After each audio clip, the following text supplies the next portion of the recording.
Now three, two, one. Hello, and welcome to VK Punk Wrestling, your new source for all things WWE wrestling and sports entertainment. Please hit that thumbs up button on this video and go subscribe to the channel. Click that notification button so you'll know when all new videos go live. Just like this past weekend, we live streamed our reactions to Elimination Chamber. That was an amazing video. That was an amazing show.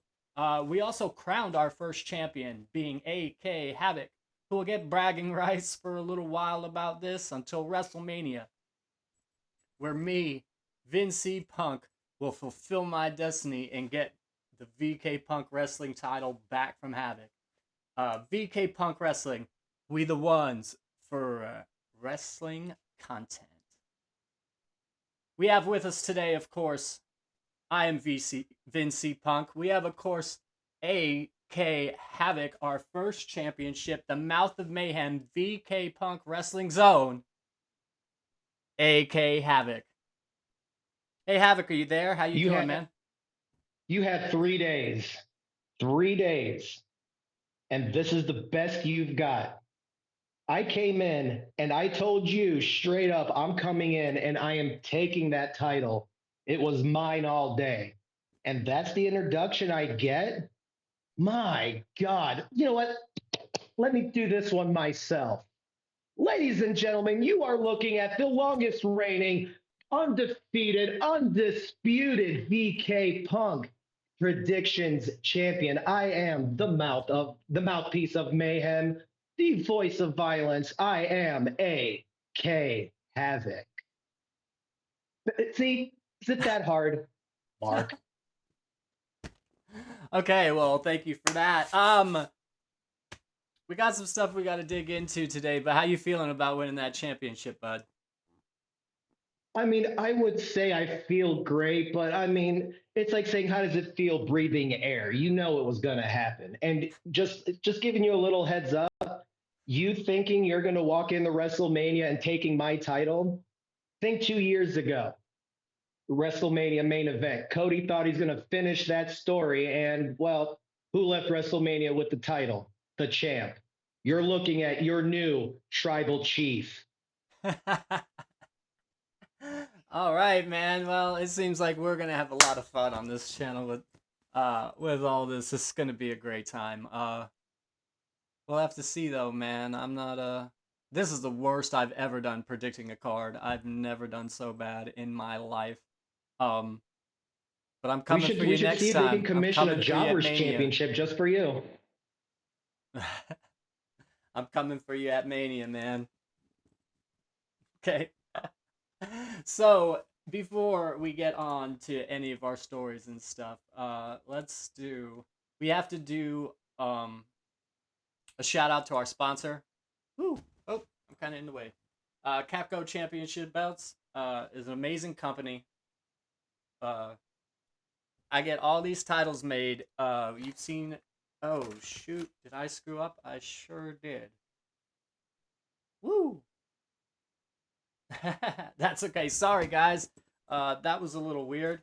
Capco is an amazing company that offers a variety of replica titles. We have this little one that we've showed plenty. We have this women's IWGP title that is so pretty. But we have commissioned our own belt from Capco. You can go visit them at capcointernational.com. We're still waiting on that. So in the meantime, the placeholder title for our current championship is going to be the Jay Briscoe Ring of Honor World Heavyweight Championship.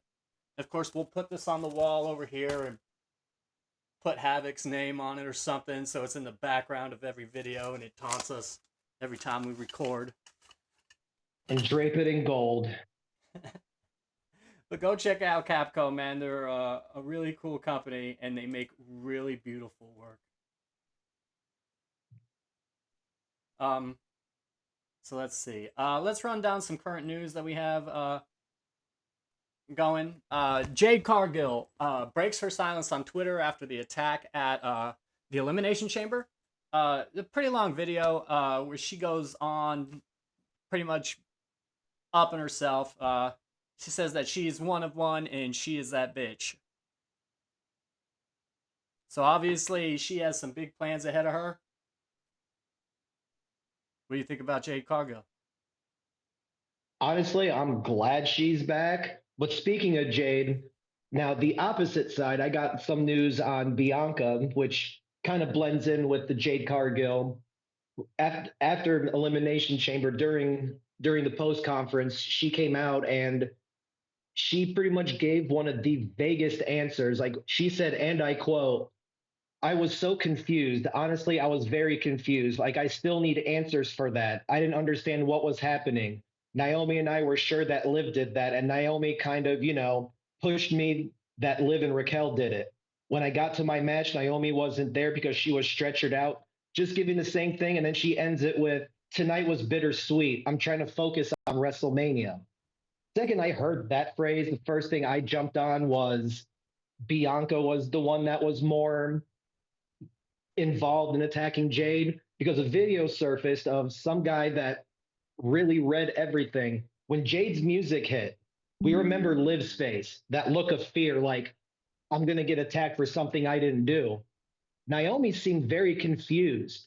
And then when Jade lunged at her, Naomi never picked her hands up. She got attacked blindly.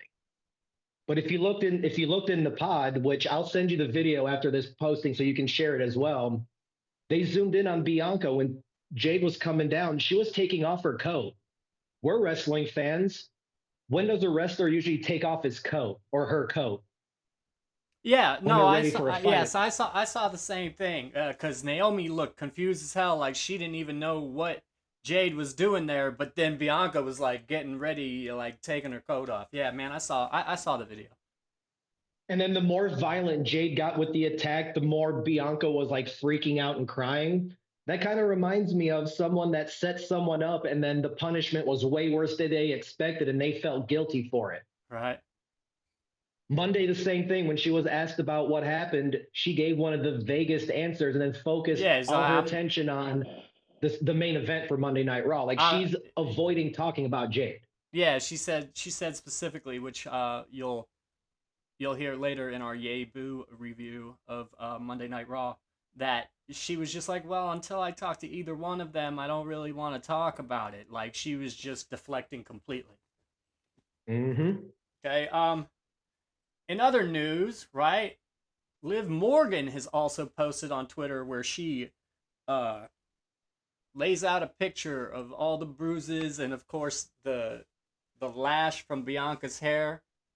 Uh and wow, Liv really had a star-making performance. I mean, she's already a star, but she did stellar in this elimination chamber match.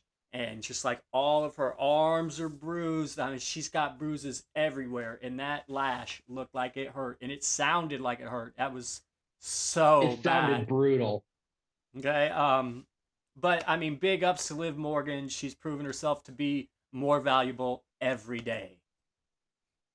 And what's funny is a few years back when she was part of the Riot Squad, she was technically just considered a part of the group. She was nobody fancy, and it's crazy how a few years later, and she's a former women's champion, former or current women or no, is she still tag champ?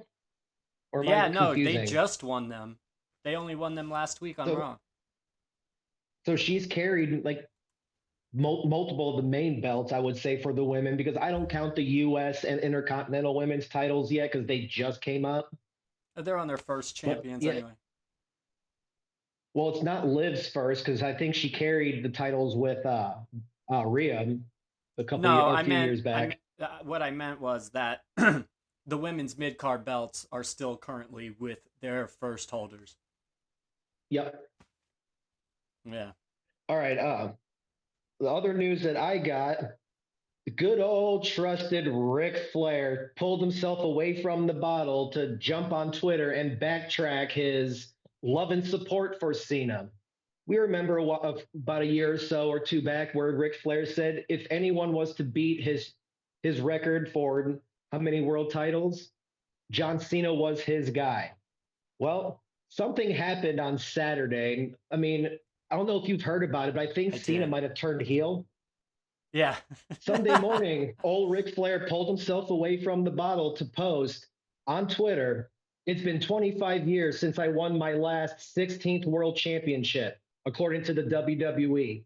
Blood, sweat, and tears. Harley Race, Bruiser Brody, Terry Funk, Dusty Rhodes, Bret Hart, Undertaker, Ricky Steamboat." He just lists off all of his accomplishments to that. But then he ends it with, "Let's get serious at John Cena. I love you and respect you, but you ain't taking nothing from at Cody Rhodes. If I have to fight my way through security to hit the ring, I will. I'll take the day off of blood thinners. LFG, let's do this." Yeah. What do we think about 295-year-old Ric Flair? Uh, what? Trying to pull an Undertaker in this year's WrestleMania? Man, he I'm died like hoping it's four just times in his just last drunk. match. I mean, they always say that a wrestler that's addicted to the money and the fame of wrestling will eventually die in the ring. Is this where Ric Flair goes finally, trying to stop Cena? Because honestly, just like Hogan, Ric Flair needs to just coast off into the sunset. Yeah, he does. Speaking of wrestling legends, Sabu attacks Joey Janela at a GCW show in California. Apparently to set up a match for Joey Janela's spring break. This may be his retirement match. He's quite possibly on his retirement tour. I don't think he's got many good ones left in him, but good to see this. Joey Janela came out to the ring, was like, "What do you know? Once again, Sabu didn't show for the card. La la la." You know, all the old ECW stuff and what have you, and really sold out to Sabu in the middle of the ring. But guess what? He didn't not show up.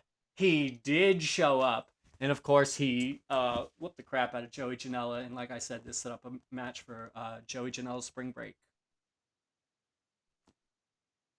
Honestly, I can say I haven't really watched many Joey Janela matches. I've seen some that He was in literally I AEW wish for I a could while. do. Oh yeah, I know he was in AEW, but then it's like he just up and disappeared. And the last that I saw from him before, besides most recent one where he got into a fight with the wrestler at a merch booth, was when he tried doing a super kick after he doused his foot in lighter fluid and couldn't get the boot off. Oh, excuse me. Um, And then my other opinions that I get of Joey Janela is what I hear from Jim Cornette, and I'm not going to repeat a quarter of what Jim Cornette says about Joey Janela because I that don't probably get your page shut down in a heartbeat. I don't listen to a lot of Jim Cornette, but I imagine that Joey Janela is not the kind of athlete that he likes. Oh no, put it lightly. He definitely doesn't like him. I actually think he likes Jungle Boy better than Joey Janela, and he talks some mad stuff on good old JB. All right, you got another story for us? I do. According to Sean Stapp of Fightful Select, WWE referee Jessica Carr was spotted training and wrestling in a mask during the Evolve and Random House Show tapings. Also, at the same time, WWE trademarked a name called Calyx, Kalyx, and rumor is that that is the name that she will be going by in attempt of making a in-ring wrestling return. I Oh, haven't that's cool. seen much of Jessica Carr's work, but from what I've read, she was decent before she had some kind of injury and then just went to being a ref to stay in the wrestling scene. What do we think of this? Um, I mean, it kind of makes sense as to her being like the first women's referee in WWE, right? I mean, it makes sense that she would have been a wrestler beforehand, but no, I was not aware of that uh, before now. So, I mean, we'll see what she does. I mean, I would not like her. You know what I mean? She's a good You can referee. never say no to good female wrestlers because there's a lot of women wrestlers, but not a lot of great women wrestlers. We if she can do great, Right. I welcome it on. All right. Hey, so WWE has announced another draft. This one only they just only had a transfer window that ended recently. So what's this about? I don't think anyone thought there was going to be a draft this year because of the transfer window thing they did. But apparently there will be. PW Insider claims that there will be a draft after WrestleMania season. I I don't get what was the point of having this transfer window. It's like WWE uses sports quotes and they don't watch sports in general. A transfer window that lasts for months and months on end, and then followed by a draft.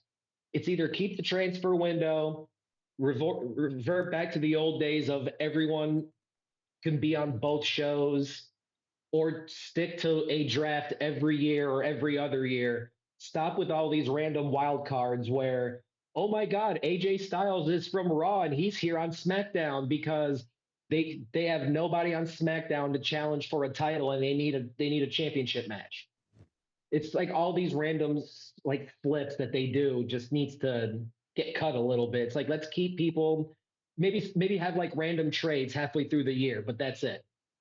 Right. I mean, it's very obvious that this whole transfer window thing was because of the move to Netflix. And there's a good chance that when they say, oh, well, we'll have the transfer window till this day, there's a good chance that after that day, they were like, no, we still don't like the rosters. We got to do something to get the right people in the right places. Let's just have another draft.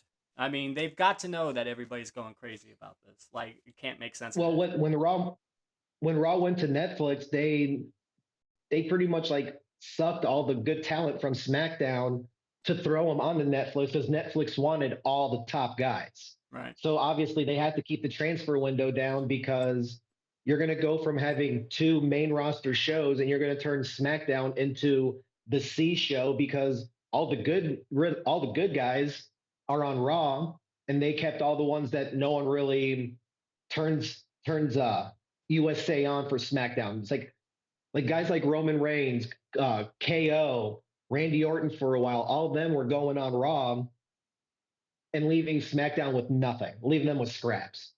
Right.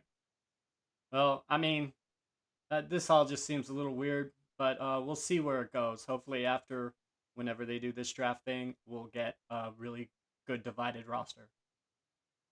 A fair one at hopefully.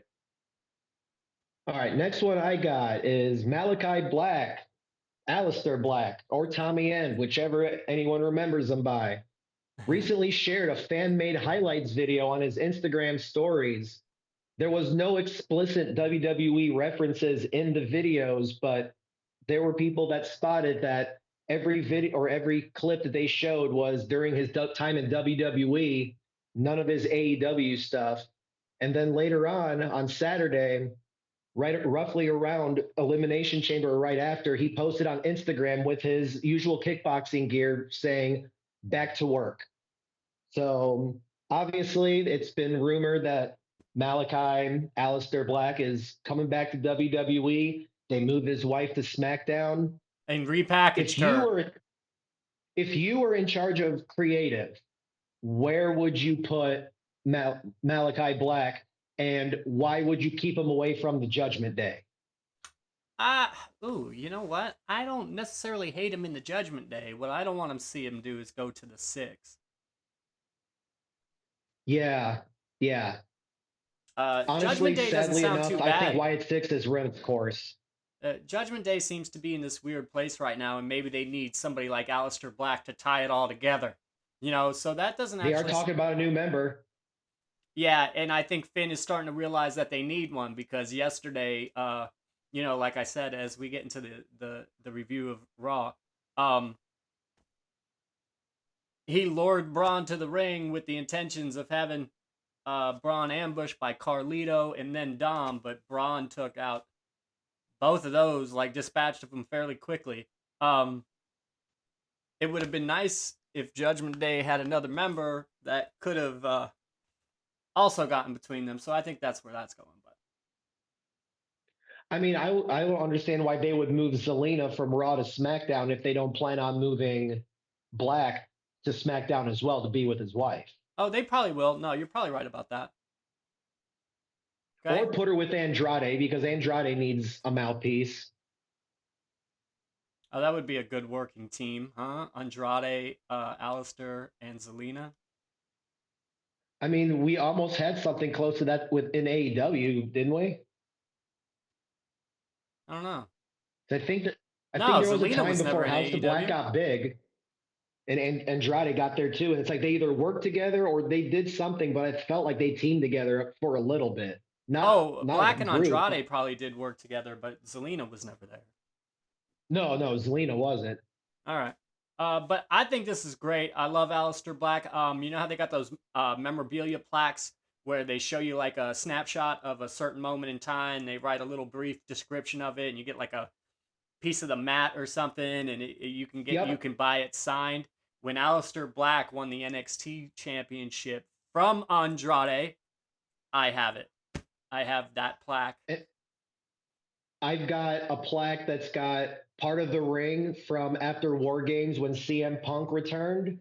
And for my son, I bought him one because he was a big Matt Riddle fan. So when RK Bro retained their tag team championships in WrestleMania a few years back, I Mhm. bought the plaque that had them lifting up their titles with part of the ring in that plaque as well. So I know what plaques you're talking about. Those things are dope. Yeah, I have an NXT one because NXT comes to Venice in their loop, and I just bought it from there one time. Ooh.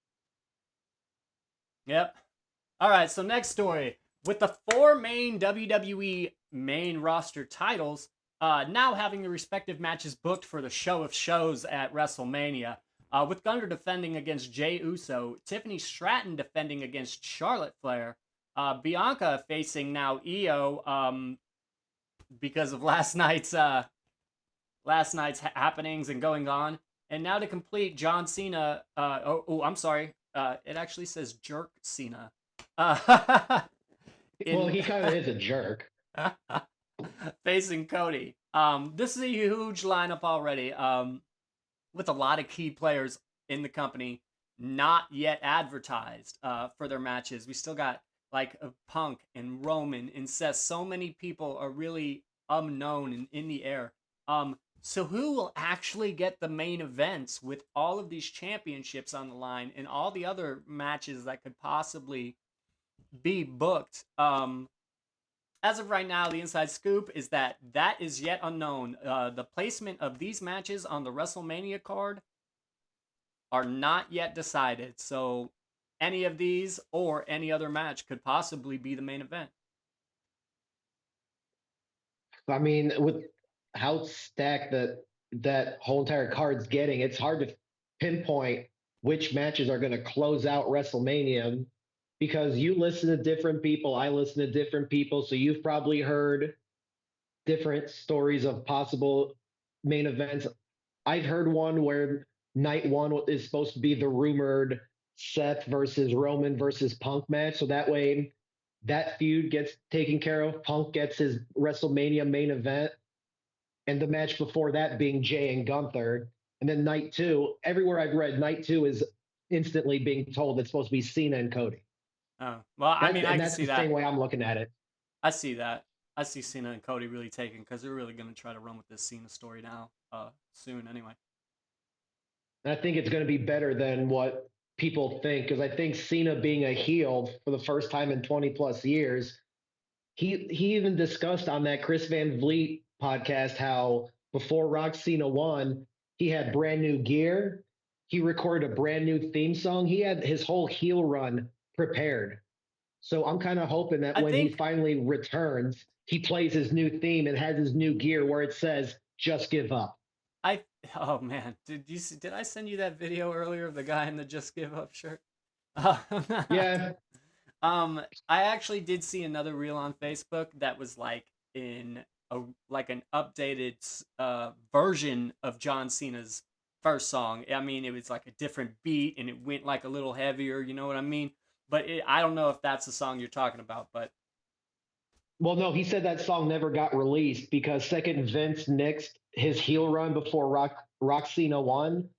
It was never released. Same with the gear. right. It was supposed to be like all darker gear. The theme was supposed to be like more angry. From what he said, it was supposed to be more rough than like the Doctor of Thugonomics theme that he originally had. Yeah, I heard him. He said he had like dusted off the boots. He had got the boots and he was gonna wear like a low cut singlet. Um, man, I mean, well, whatever. We're getting it now. All right, so that's it for all of our news stories for today.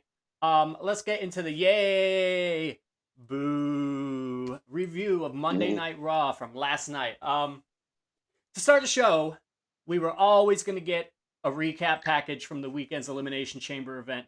But you realize that the theme of tonight is recaps and fillers. We get these nonstop all night. A bunch of that on tonight's show, man. A bunch of it. We get some headlines from newspapers and magazine outlets about Cena's sinister heel turn in a real dramatic way too. When all of a sudden they started posting the headlines from uh, ESPN magazine or God, what's that other sports magazine? Isn't it called Sports or something? I don't know. They made it seem like it was like a late '90s like dramatic movie. Yeah, and I mean, and all of a sudden you start seeing all these. No one can believe it. Right. So Cena's face goes black and white. right. It was just really, really dramatic. And we get Cole and McAfee going on about how they still can't believe it. We have shots of superstars entering the building as Michael Cole runs down the card for the night. Then we see CM Punk pull up in his SUV. I think it was an SUV, right? Wasn't a truck. It was an SUV. Okay. He gets out. He's angry. He makes a beeline for the ring where he just snatches the mic out of the guy's hand and starts tearing apart the announce table already. He starts a tirade the way that only CM Punk can. He addresses all of his enemies, saying they can all get it, and because he is CM Punk, that means everyone. He runs down The Rock after McAfee kind of suggests that he talks about The Rock, right? He calls him bald and a fraud. They say the bull S word 3 or 4 times live on TV, and I don't mean bull While S. mocking his little arm thing. Yeah. I mean, they really said it on Netflix. I mean, who cares? It's Netflix. Saying that saying that the Rock's title is fake and just awarded to him, where he earns his. He runs down Cena a bit before turning his attention to little brother Seth Rollins. He calls him out and he ends up telling Becky Lynch to, you better come get your man before I do. This, of course, brings out Rollins, and they brawl for a good while. I mean, taking up even more time than, with all the added, video packages and recaps we had. Now we just got Punk and Seth fighting for 25 minutes. They keep getting pulled apart. They keep breaking free and getting back together. Even after we come back to the break, they are recapping what happened during the break because they were still fighting during the break. Pat even says "Holy S" on the microphone before the break again. So, I mean, this was a really emotional and had a lot of impact for CM Punk. Is WWE taking a little turn for the edge? Like they going more edgy again because they wanted to see how the reaction would be from the WWE universe when Cody Rhodes dropped the F-bomb at Elimination Chamber. So they said, hey, we didn't get a lot of criticism. Let's start getting more edgy again. Do you think that's what's going on here? I believe so because when I was seeing like the TikTok videos of like recapping and replaying the heel turn, Michael Cole cursed a couple times during the broadcast on Elimination Chamber too. And if I remember correctly, it was an F and an S word. So I feel like without Vince pretty much telling them what to say from start to finish, and like Michael Cole said, they have more freedom. I think Triple H is pretty much telling them react like if this was happening and you had no idea that something like this could happen. Because Yeah. in wrestling, like if you're in the wrestling field for over 25 plus years, like Michael Cole has, you don't think that in the back of his mind he thought, wait a minute, Rock's in the ring, Cena's in the ring, and Cody's in the ring. Cody's supposed to be a face. Is Cena turn? So you know for a fact they have to have been thinking, what if Cena turns? Triple H probably said, act the way you would if you had no idea this would ever happen. So they're letting him curse just to show like we're just as shocked as you guys at home. All right. I mean, uh, I definitely think that Michael Cole's got to know something. I know they've been playing some cards close to the vest, and it's a lot better when you do get that live field reaction from Cole or from McAfee because they don't even know what's gonna happen. That's always amazing. Like, I know we're comparing this a lot. When Hulk Hogan turned in WCW and dropped the leg with the NWO, nobody knew. Nobody knew, or the announcers, they didn't know. You could see because he said on the way down to the ring, what side is he on? If he knew which side he was coming down for, he wouldn't have hinted towards that. He would have tried to make you believe that he was coming down to face Macho Man because he knows that he's coming down to join the NWO. But because he didn't know, he just, oh, well, here comes Hogan. What side is he on? You know, so I think there's a lot of And benefit into doing that. and Tony Schiavone did the traditional "I'm confused" tone in his voice, where you hear him screaming like, "Oh, here comes Hogan! Here comes Hogan!" And when he dropped the leg on Macho, you heard him going, "Wait, what's going on?" Like he was confused. Yeah. You can tell in his voice he lost the announcer voice, and he's like probably looking at his crew going, "Why did Hogan just drop a leg?" But And so, yes. without the internet, it was easy to keep that kayfabe going and surprise everyone because there were no instant spoilers like there is now. Right. No, I get it, man. And I totally agree with you. It's definitely a way better reaction. Okay, so after we come back from the break, we get another video package that shows recorded live videos of Cena's heel turn, where people were filming themselves as they were live reacting, much like we were. And you could see all the little kids crying and all the people who were upset about it. And I mean, so yeah, it was. They keep going on this. I mean, I say that because I mean this show was really full of recaps and video package. Because following the recap of John Cena's heel turn and the live reactions, we then get a recap of Punk and Rollins from the fight that happened just 5 minutes ago. Um, you know, then we get another recap from the awesome women's main event from last week on Raw. Okay, we cut backstage where the Judgment Day are. Everyone except for Finn seems to be talking about the Elimination Chamber this weekend. Liv asks Finn if he is okay. He gets up and he says, "Yeah, I'm okay." And then he kind of runs down Dom and Carlito, who got run off by Breaker. And then, Carlito and Dom run him down because he had a chair in his hand and he still got run off by Braun Breaker last week. Finn says, yeah, all that is in the past, including the Elimination Chamber, but he is going to go take care of Braun. And he leaves the group. And then Dom, real cheeky, kind of said to Liv Morgan, hey, what's up with Jay?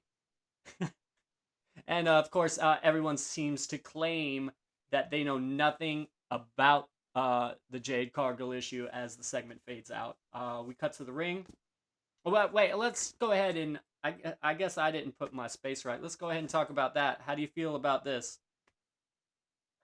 Honestly, like I haven't really been the biggest Judgment Day fan, but I think at this point we should be getting close to having Finn leave the group because I feel like he's run his course.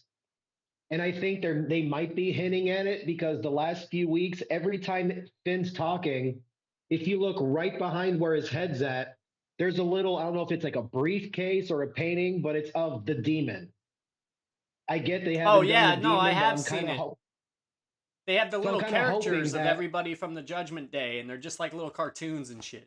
Stuff. Ooh. but my naughty, but I'm saying is like I think if they are going to introduce a new member, have them do to Finn what Finn did to Edge, almost like long-term storytelling, where it's you came into the group and then you attacked the former leader to take over.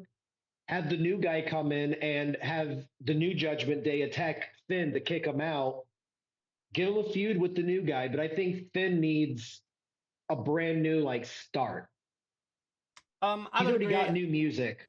A solo run separate from the Judgment Day would be cool, but I mean, if he could get a good solo run in the Judgment Day, that would be better. But I don't think they're gonna roll with that.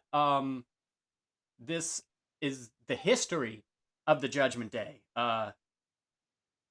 Edge starts it. Gets Damian and Rhea. Finn eventually comes in, and then they kick out Edge, and then they get Dom and everybody else, and then They kick out Damien and Rhea, who were the last twos in. So Finn logically is the next one to go because he's not even the original three, which was Edge, Rhea, and Damien. So Finn came in during those three to kick the one out, and now the other two are gone, and Finn's the only one left from the first four. So logically, it seems like it would be his time to come out, which, of course, if Aleister Black is the surprise new member that we keep hinting towards, I think he'll put Finn up really quick. I think so. I mean, like I said, I think Finn's run his course in the Judgment Day. He's done his part. I feel like it's kind of holding him back because I think he should be somewhere in the running for a title shot, not playing like cheerleader and instigator in a group. Right. But that's me though. I've been a fan of No, I Finn totally since agree with you. when I saw him in New Japan. I'm a Finn Balor fan. He's another signature I got on my wall out there, which you guys will see all of that when we finally get into our permanent studio and out of this temporary one. Things will be looking a lot better. You'll get to see all of my stuff, all of my merchandise and memorabilia. Sounds But like it looks like you're in the Judgment Day locker room yourself with all the purple and black. I just noticed. I'm sorry, those are just my colors. The title is gonna have it's gonna be I ain't pink. hating. The title is gonna have some bright pink in it too. We might actually put it on a purple strap. We're still working with the idea yet, but because plates and stuff. I mean, it's a long process. Okay.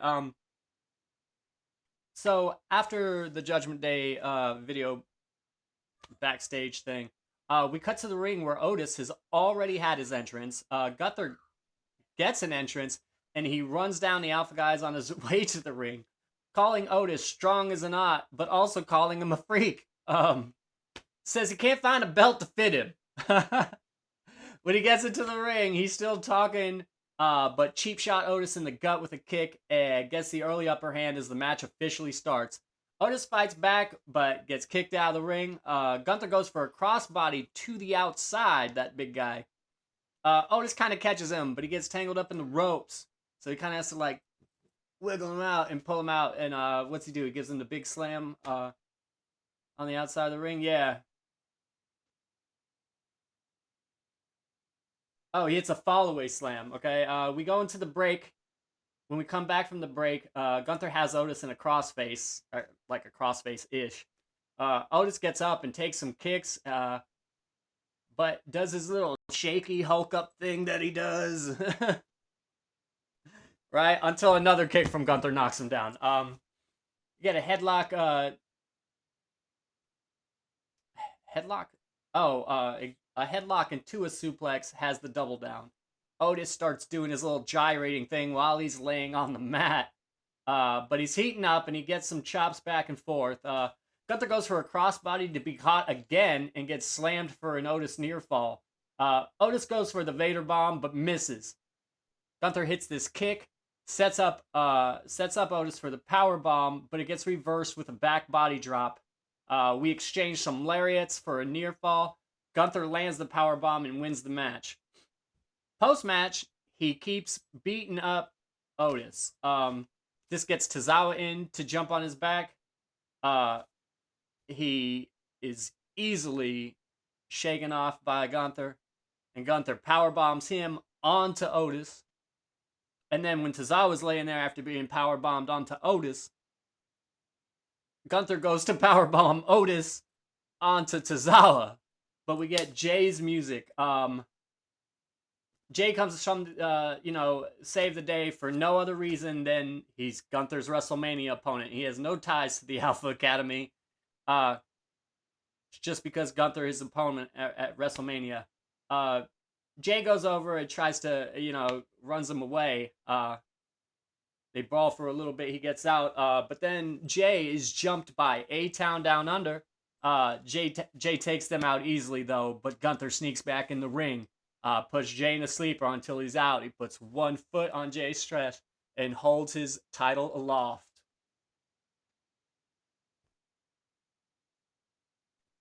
Where do you see this Jay and Gunther story going? Honestly, where I see it happening is what I'm hoping doesn't happen, and that's the same thing with what happened with Sammy versus Gunther, where it's Gunther whoops on him, and then they finally get that one up on Gunther. Like I see Jay walking out of WrestleMania, unfortunately, with Gunther's well-deserved championship. Yeah. So hey man, I just realized we haven't been like really yay booing any of these segments, but I gotta be honest with you, I don't specifically have a segment that we've read yet to give a yay. I think the CM Punk, like his promo was fine. You know, CM Punk is CM Punk. He's always good on a mic.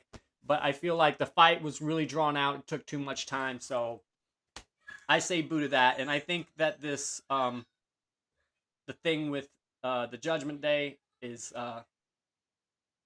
also a boo. Because you have no idea what's going on really. We'll see what happens with Braun and stuff. And this match with Gunther, not a lot to yay about. It was just basically an extended squash match, uh, where he just kills I can say everybody. I was a fan. I was a fan of that match, the Otis one, just because Gunther finally did the old school heel thing where he's running down his opponent and then out of nowhere he does the cheap shot before the bell. Before, Gunther has always been that purist where he never cheats, he doesn't do cheap shots, he does everything by like kind of like the Ring of Honor thing where The they mat have is that code. sacred. Yeah, the mat is sacred. The whole ring camp thing from when they were is still in Europe. And now he's being that heel. And I honestly think that Gunther is just getting better and better. And to all the reports that are trashing Gunther because he body shamed Otis, let's not forget that the dude looked like the Michelin man when he came up through NXT UK and NXT. The dude was fat. Yeah, yeah, he was a big guy. He Walter was big. Walter was big. So I look at it like this as a man, when you're big and you get small, if you call another big guy big, it's kind of like your way of saying, I used to be your size and now I'm smaller. You can do it too. Us guys, we react differently. A woman calling a woman big, no, no. You call another guy big, that guy's going to look at it as motivation. So I Right. look at it as Well, it's wrestling. Wrestling is a physique based entertainment show. You're supposed to make fun of the guy who's got a gut when you got a six pack. right. That's wrestling. I agree. It's just typical wrestling storytelling. Nothing wrong with it. I don't hold it against him. Just like when Sammy Guevara called Eddie Kingston a fat piece of s. It's all just story, man. I know that that story was a little different, but it's still all just story. There was no reason for Eddie to get mad. There's no reason for anybody to be mad. It's just story. This is what you guys do for a living. Exactly. You don't see Robert Downey Jr. getting mad because someone made fun of his character on the movie set. Right. It's all what happens in front of the camera stays in front of that camera. Okay. So after that, we get another video package that recaps the NXT history before between Io and Rhea, where Io has always won and Rhea never has. Does this telegraph tonight's main event? You all already know the answer, but we shall see soon in this review. We get yet another John Cena recap, just like the fourth one in this show. Uh, until we cut They're the back. killing it. Oh my god, so terrible. So oh my gosh. We cut to backstage where Kathy is with the phenomenal AJ Styles. She asks him about his opinion on the John Cena actions from the Elimination Chamber. But kind of while he's just starting to answer, Karrion Kross walks up and starts to talk to him. Makes comparisons between AJ Styles and John Cena. AJ Styles just says, "Hey man, stop. I'm not John Cena. And it's time to remind people of who I am." And he calls out Logan Paul for next week. And he walks away from Karrion Kross and Kathy Kelly. And Karrion Kross just says, "That was easy." So what do we think is going on here? What kind of manipulation is Kross getting into? Cross is one of those guys that you don't know, but from what we've seen, anytime Cross interacts with anyone, either him or Scarlett, They usually something go bad mad. ends up happening. Yeah, they usually like It go all mad. started. It all Yeah, it's started pretty. when he returned and him and Scarlett went down to the ring, put put the hourglass right in front of Roman and the Bloodline. And then a few months later, Roman loses his title.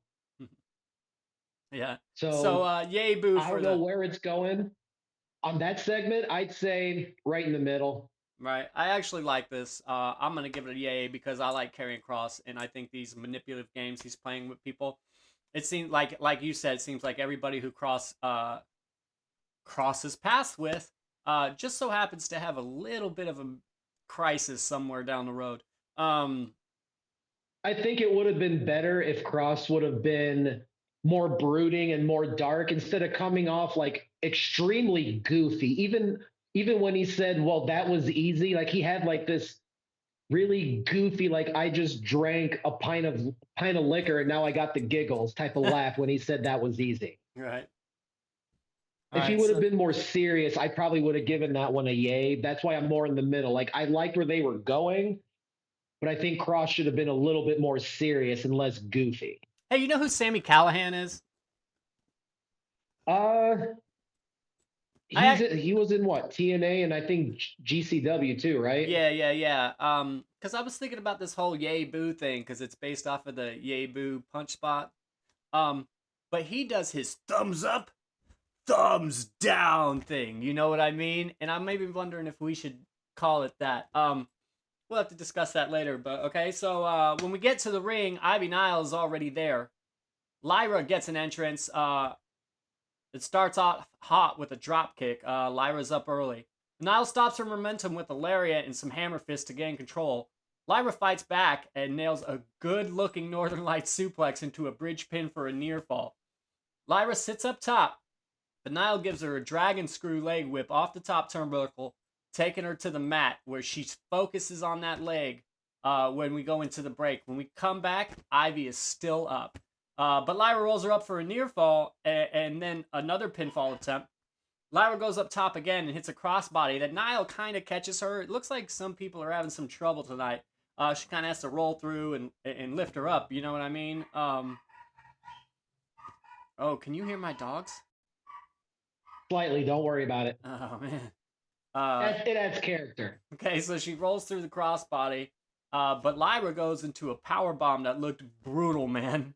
Was she power bomb? Man, that was brutal. But she can't capitalize because of the injured knee. She gets a hot run for a moment, goes for the tornado DDT, but Nile counters it into a suplex. Ivy stays up and then does a swinging neck breaker, but can't get the finish. Nile works on the leg some more, hits a power bomb, and then goes into the ankle lock. Man, this match has a lot of action packed in it. Lyra gets the rope break. Nile hits a German, which sends Lyra into the corner. She dodges a kick from Nile and then hits the Nightwing and wins the match. All of her wins, like the last few at least, just seem to happen out of nowhere. She's like getting slaughtered and then she just hits the Nightwing and then wins.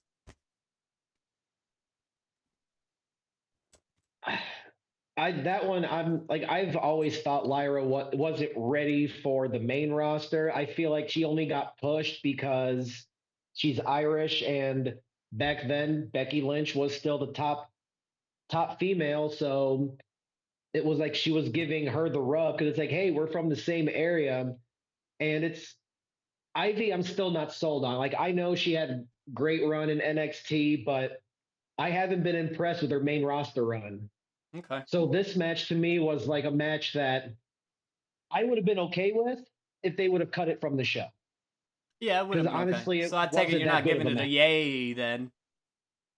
No, definitely not a yay. I'm not either. And just because of the same time we had the last time we had a Lyra match, the whole reason I gave him a boo because the match ended so suddenly. All right. So after this, we go into still yet another recap. This being the third one. Well, shocker. The third one for the Punk Seth fight that only took place in the opening of the show. But we go out to the parking You lot. remember Family Guy, right? Huh? You remember Family Guy, right? Like the TV show? Yeah. Yeah. Remember Peter always fighting the angry chicken? Yeah. That was CM Punk and Seth. Every time you look, there they are brawling in the back. They couldn't be separated. That's all I pictured when I saw them going is this is Peter Griffin versus the angry chicken. So Pierce is getting on Rollins for everything that's happened, and Rollins says that he's had enough. It's either him or Punk. That this needs to be finished. And Pierce says, "Okay, well, you'll get your chance to finish it next week at MSG in a cage match, with Punk, which later becomes official." I'm going yay for this. I didn't like the whole attitude thing, but I think it told the story that it needed to tell very well, and I'm excited for Punk's Seth. Oh, I definitely give that one.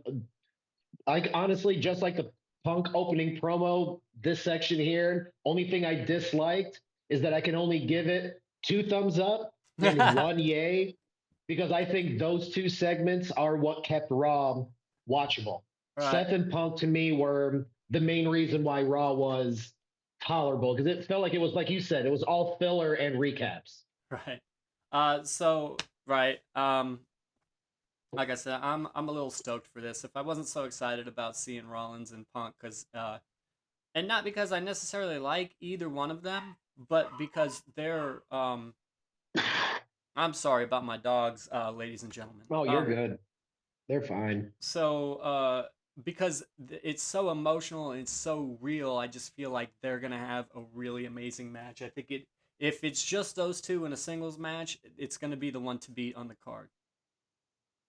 And they've got amazing chemistry from their past matches so far. So even though I feel like Punk has like lost a step or two because of his age, him and Seth put out banger after banger.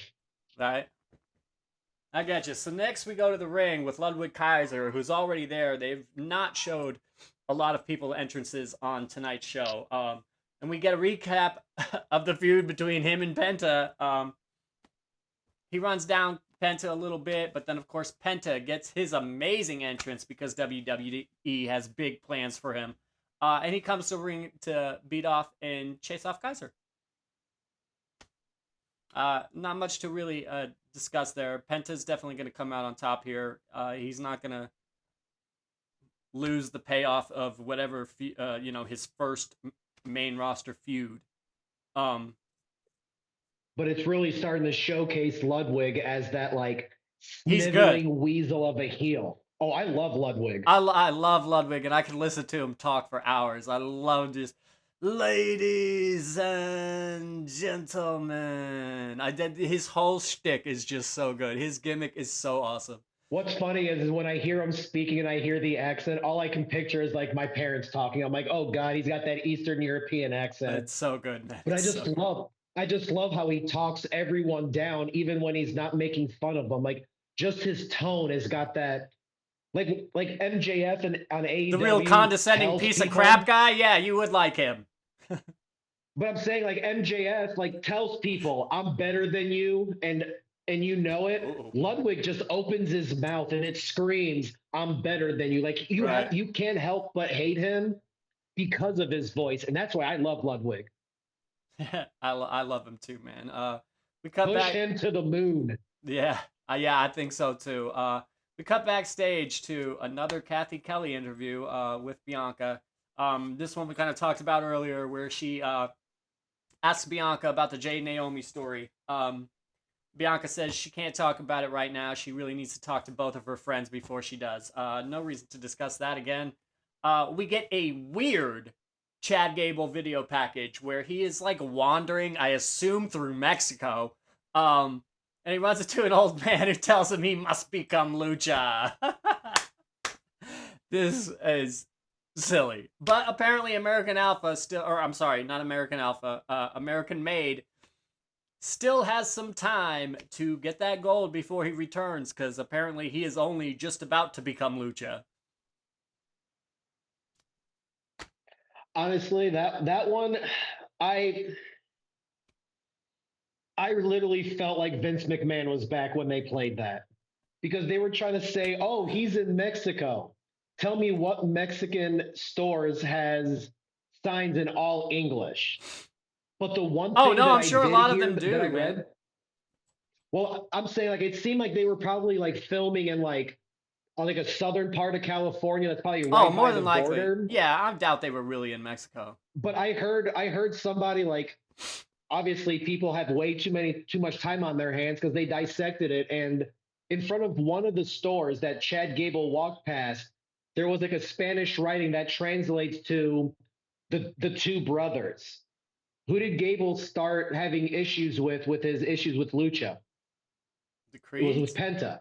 Oh, And now that Ray oh, Phoenix oh. and now I that see Ray what you're saying. Phoenix is like a free agent, that sign outside of the store said is was Spanish for the two brothers. Is Ray Phoenix going to be the guy that teaches Chad Gable the dark side of Lucha? Because you look at Penta, Penta's the dark side of Lucha. That's his brother. He can teach what his brother taught him. That's Right. where I'm seeing that going. Hmm. I'm not certain. This was just really goofy. I'm not The really promo was crap, though. I'm not really that invested in the Chad Gable story, but um, if what you're saying about the Lucha Brothers is a thing, I will definitely start to get more invested. Okay, so the rest of okay, I'm sorry. We cut to the ring where American Made already had their entrance.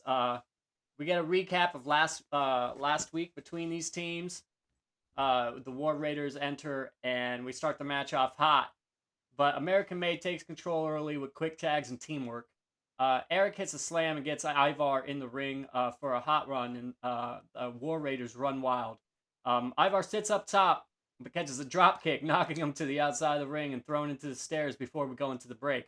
Upon returning, American Made hits a double vertical suplex. Ivar fights out of the corner to get a hot tag to Eric again, who lands some big strikes. The Creeds counter to get the lead, and Brutus hits a 450 splash. Wow, but only gets the near fall. But Eric rolls out of the way of the Brutus moonsault, which makes Ivar go up for the Doom Salt, which he misses. And now Julius is up top and hits a shooting star press, but only gets a near fall. We get this is awesome chance, and boy, is it. This match was amazing. Uh, the Creed set up for the Brutus ball, but miss. Creed rolls out of the ring, where Ival nails him with this wicked looking crossbody against the apron. I just looked like he mushed him, man. Uh, Oh yeah, he definitely felt that in the morning. and the War Raiders hit their finish for the win. So my opinion is that the War Raiders are not my favorite team. I like them a lot when they were in NXT, but their whole little shenanigans coming up to the main roster and stuff is not great. But I've never been a big Creed Brothers fan either. But this match, I mean, I haven't watched a lot of AEW because I'm so invested with this show and trying to get just these ones running for now. Um, but this is the best tag match I've seen all year. I Oh, it know definitely was. you got what Kenny and Will Ospreay, right? Didn't they just have a tag match? Or about I think to? at that last AEW pay per view, they had a tag match with someone. Yeah, I don't remember either. So But I'm when but giving when it comes to that tag match though, like that when I saw that shooting star press, I'm not a Creed Brothers fan too, but whatever brother that was that hit that shooting star press, that was I that was literally was Julius, the amazed. It tall, was lanky one. beautiful. It was gorgeous. It was. It looked so nice. And like I said, tag match of the year so far for me. That was so good. Definitely the tag match of the WWE this year. And when it comes to the War Raiders, I truly feel that Vince McMahon really killed their momentum by bringing them up and calling them the Viking experience and then the Viking Raiders. Like they, if they would have kept them as the War Raiders the way they were in NXT, I feel like they would have been a way better team. At that point in time, there was a lot of concern about bringing up a team with the name War in it. But it seems like now that Trump's president, who cares? But go ahead and let's call them Vikings that were known for Yes, I get doing it. I know what they were unspeakable known things for. to I women and understand. killing people. Right. Uh, Oh, I get it. so we get another recap. Of course, this time it's Sami Zayn versus Kevin Owens in the great unsanctioned match from the Elimination Chamber that Randy Orton returned in, where he projected the punt kick. This has to pay off somewhere down the line. The punt kick to Kevin. Cole says that Zayn is out of action indefinitely. So we're not gonna go yay or boo on this. This is just a video package. But did you hear what I was said yesterday about this whole thing with the Randy Orton kick? Because Kevin Owens put Randy Orton out with a banned move, the pile driver. So now Randy Orton's coming back with his own banned move to fight KO. I think it's poetic. I think Triple H is bringing back a lot of bad moves because if I remember correctly, I think that when Brock Lesnar tried that shooting star press on Kurt Angle and landed on his neck, Vince banned the shooting star press because Billy Kidman hurt himself doing it. Brock almost ended his career doing it. The pile drivers ended careers. The punk kick looked way too brutal. Remember when they got rid of Seth Rollins' stomp because Yeah, they said it was too brutal and they changed the name from curb stomp to just stomp because if you look up curb stomp, it's not a very glamorous image. I yeah, feel like it's with not a Triple real H, curb with stomp what you anyway. said earlier, I feel that with Triple H, he is bringing that edge back where it's let's bring back some of these banned moves like Yeah. the pile drivers. And like I said, it's not a real like curb stomp anyway. Like Lyra Valkyrie or the Japanese guys do it, where they hold both of your hands behind your back and then they put their foot Yep. and then they just go wham. I mean, that's a curb stomp. Didn't Dakota Kai have one too, where it's like she jumps up and like lands on top of your head and you get spiked down by your foot? Yeah, I mean, it might have been. I don't remember Dakota Kai's moves that good. Okay, but next we get an LWO video promo on the New Day, uh, where all of them promise vengeance. Next week in a tornado tag match with Ray and Dragon. We go to a break, and when we come back, Finn is in the ring running down Braun Breaker out of nowhere. It was just kind of surprising. When we come back, Finn was in the ring selling out, and Braun was kind of in the stands, looking like he was getting ready to give one of those in-stand interviews, but we never saw That any of was that. something that us American guys, us American fans get messed out of because from what I read about that segment, because I was confused too. Apparently, Jackie Redmond was interviewing Braun Breaker before Finn came out with his theme and then started talking him down. But that only happened to the international viewers. We got stuck watching ads while that was happening, Great. which I think is Um, bogus. That's just why I hate it. It's like you went to Netflix and we still have to watch commercials. right. So Finn calls Braun a dog and says he embarrassed the Judgment Day last week. Finn Balor says that he himself is untouchable and he could take that title from Braun whenever he wants to. So Braun heads to the ring to confront Finn, where, as we discussed earlier, he's first attacked by Carlito, but Braun handles him with ease. Next, Dominic tried to jump, but Braun disposes him just as easily. Judgment Day need another member. This is the story going. Balor gets over for a minute, but Braun puts him in the military press and then slams him. Uh, he starts to run the rope for his super spear, but Dom pulls Finn out last minute before it can happen. Finn and Dom walk away up the ramp, but Braun realizes that, hey, Carlito is still here, and he runs around the ring to spear Carlito. That was not cool. Was not cool. Not cool, man. I love Carlito. I'll be honest with you, man. I love Carlito. I think I'll give this segment an up. I wasn't really thrilled of the the monologue, the words. I mean, they were okay. I do think that Finn could beat Braun Breaker. But this whole segment was just put together well. It was fun. Uh, it had a lot. It had a lot going for it. So yay! I'll definitely give that one to Ye because week by week, Braun Breaker's becoming more and more my favorite, and I love that they're pushing him as this like unstoppable barrel rolling badass. Excuse my French, but I mean, if Michael Cole's Mark Face can say it, I think I could. I mean, has Michael Cole ever won a championship? No. I know I have.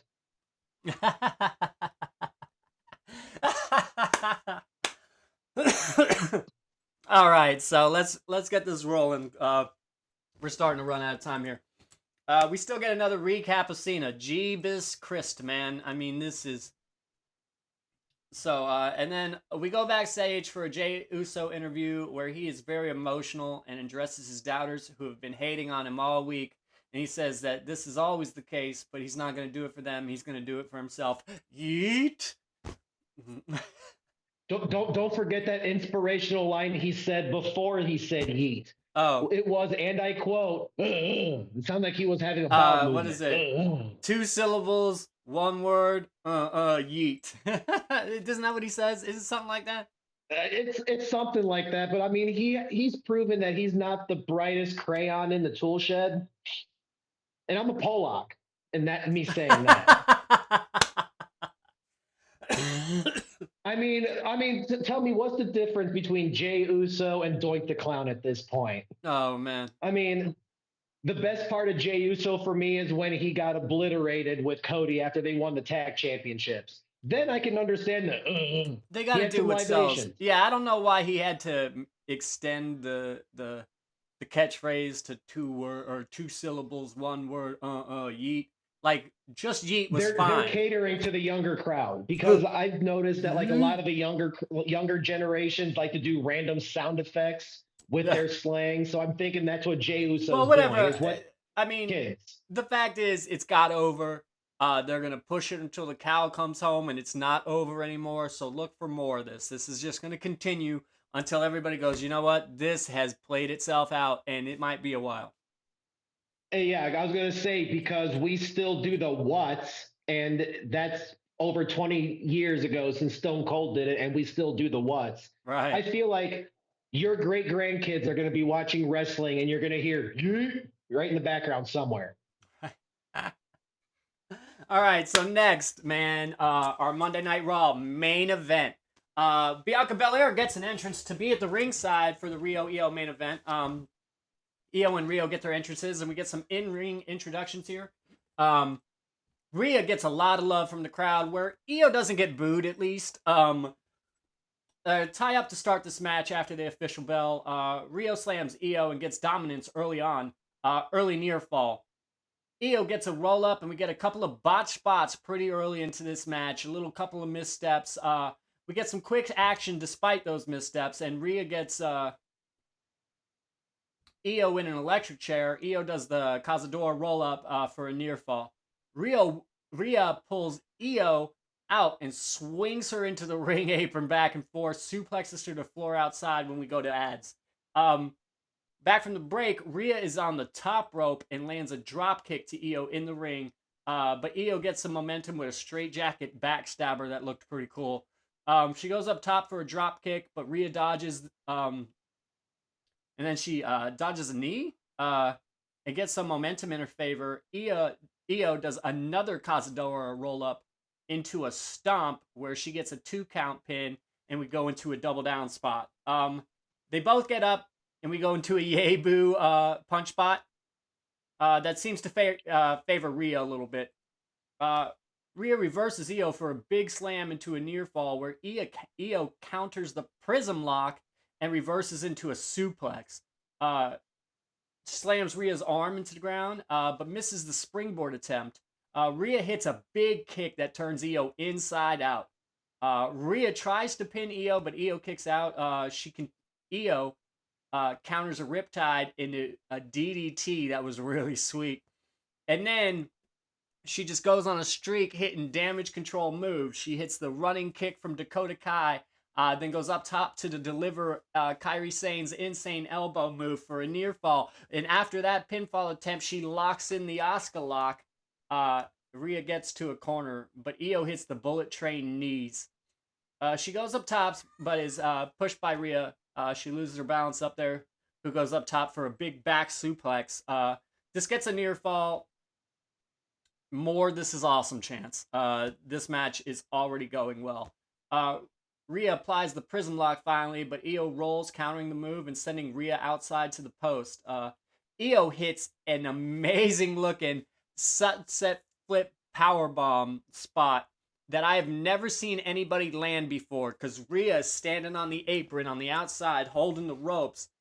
Io goes up and over her and goes to powerbomb her to the floor because she can't also stand on the apron.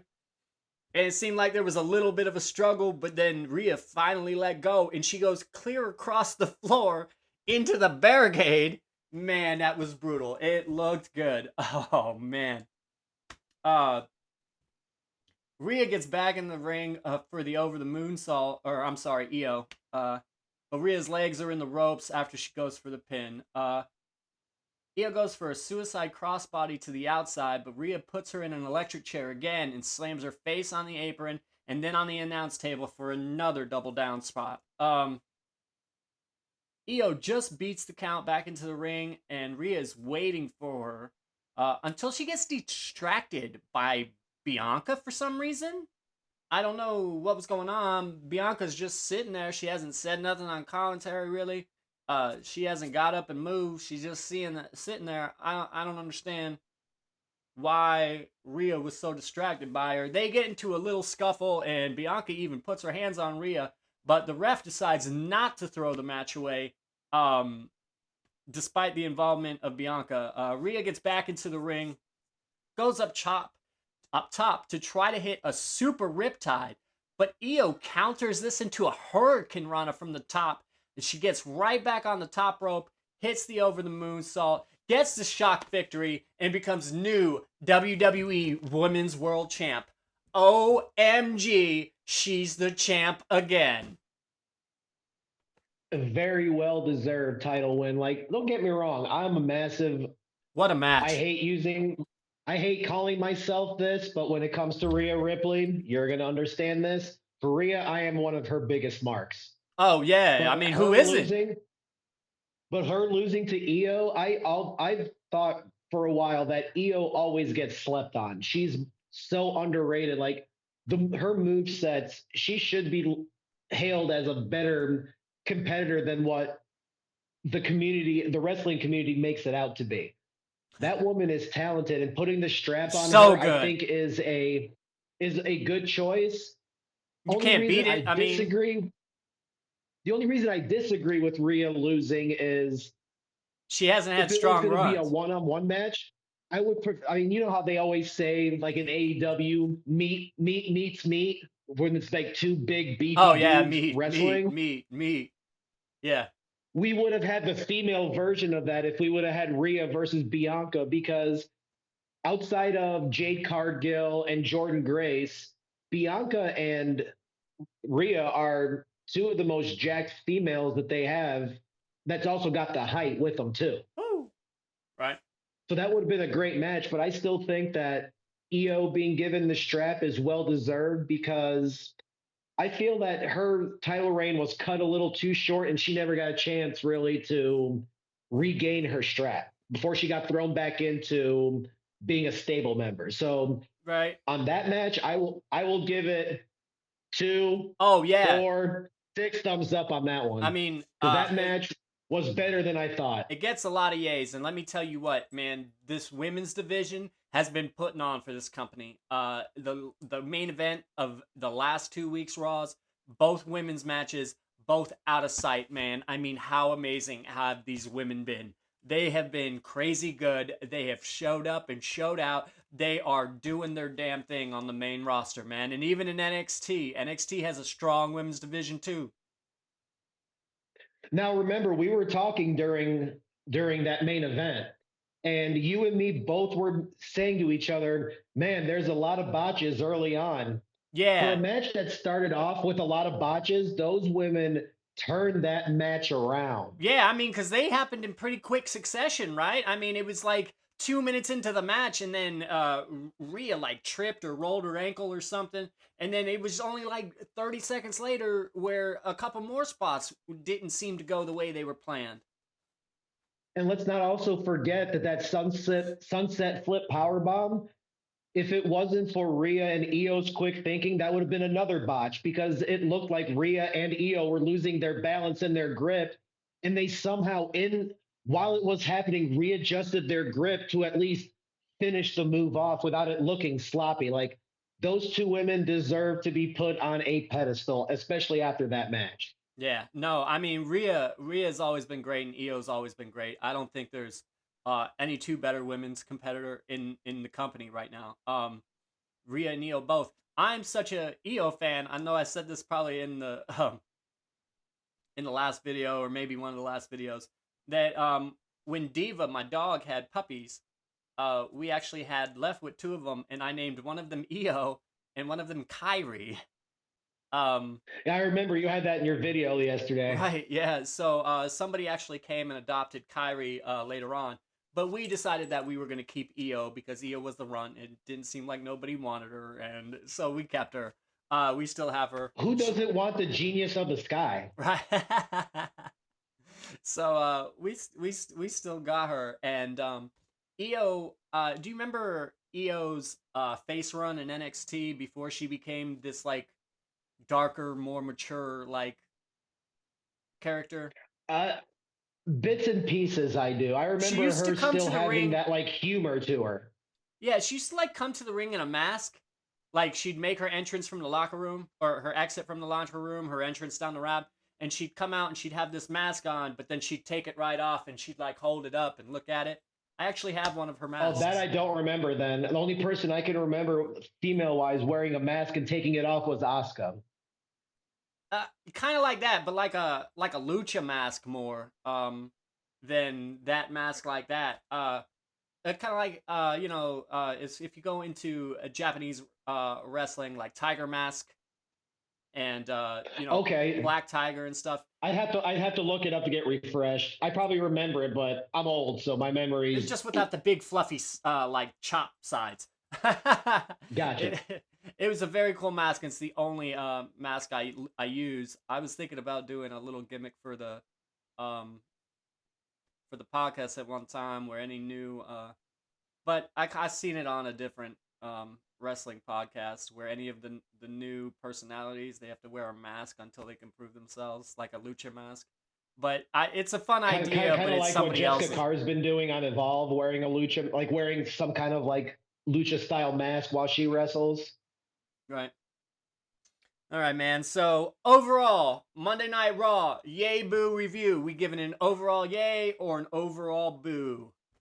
The show as a whole. Honestly, the Punk promo, Seth and Punk, they're fighting through, and then that fire main event.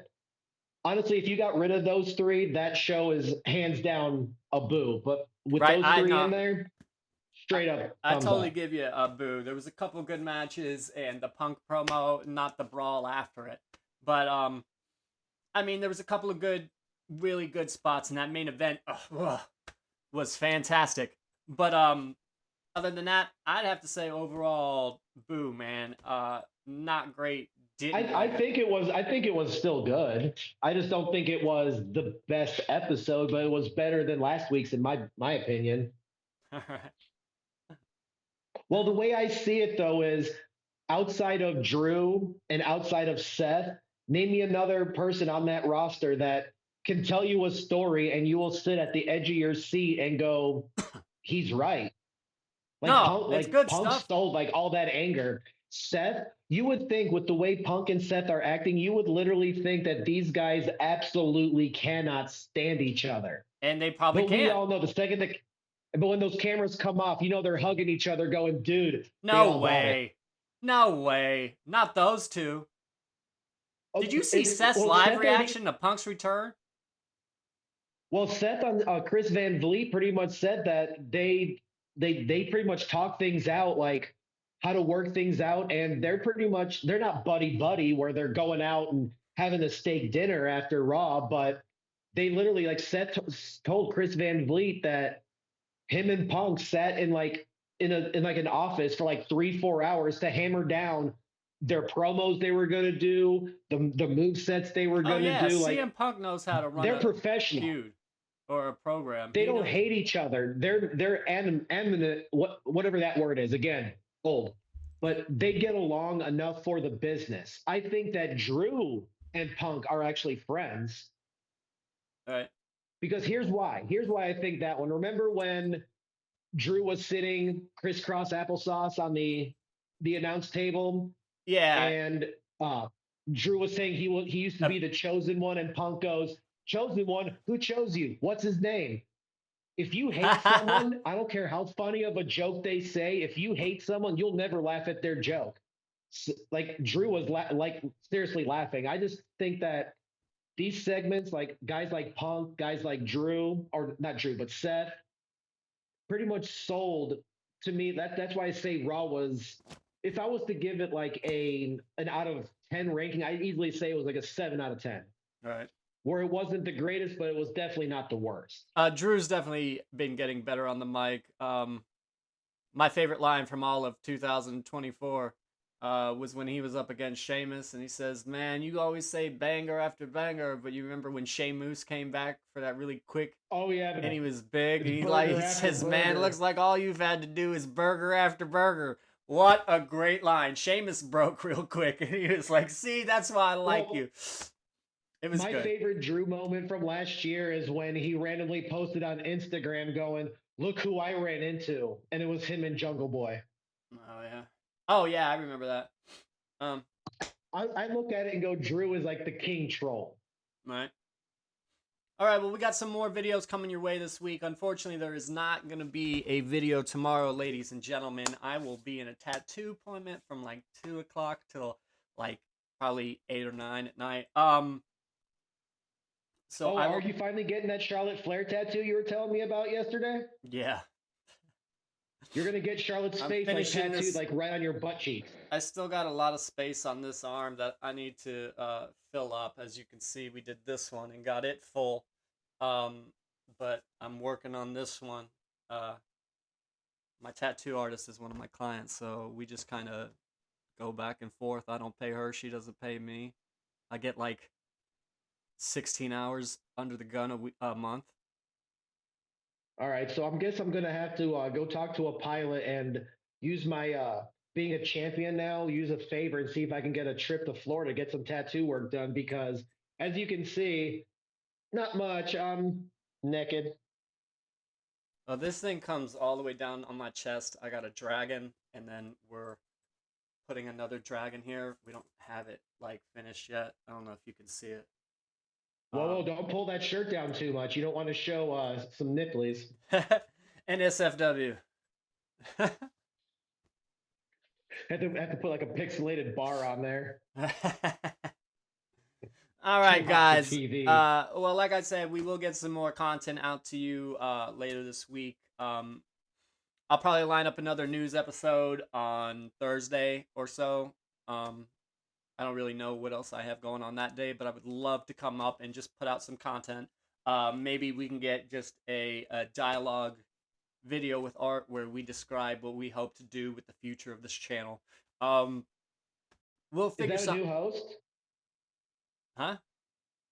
Who's this art guy you speak of? Did I say art? You said yeah. Who's art? Is that like your producer or like your maid or something? No, It's a pretty like horrible Nikolai's the name. Who would producer. name their kid Art? That is like a horrible name. All right, well listen. Oh, Listen, I gotta cut this video off. It's getting way late. Thank you for watching VK Punk Wrestling, man. We the ones for wrestling content. Congratulate our new, our first ever champion, AK Havok. Hey, look, there you go. That's the guy who won the tournament. Enzo's coming in for the very end of the episode. my man. Thanks for hanging out. Be sure to like the video. Go click the subscribe button. Hit the notification icon. Get notified every time. Get notified every time a new video goes live. So, AK Havok, you're our champion, man. Here's the title. Here's your title. All right, this is the placement title until our title comes in for you. I was gonna unveil my IWGP fully stacked 5-layer title, but this is the one that Havok decided he wanted instead, and not a bad choice because it is a pretty title. Once again, made by Capco Championship Belts. Go ahead and check them out, www.capcointernational.com. And of course, are you on my mouse? Hi. Oh, you are. Their email and Facebook options are on the next screen. I'm Vin C Punk for VK Punk, I'm AK Havoc for VK Punk. and hope you guys have a good one. Stay safe and be good out there. There's a lot of bad stuff happening right now. Stay positive, stay healthy, do everything you got to do. Drink water. Drink water. All right, guys, have a good night. You want to say it's Tiffy time real quick? It's Tiffy time.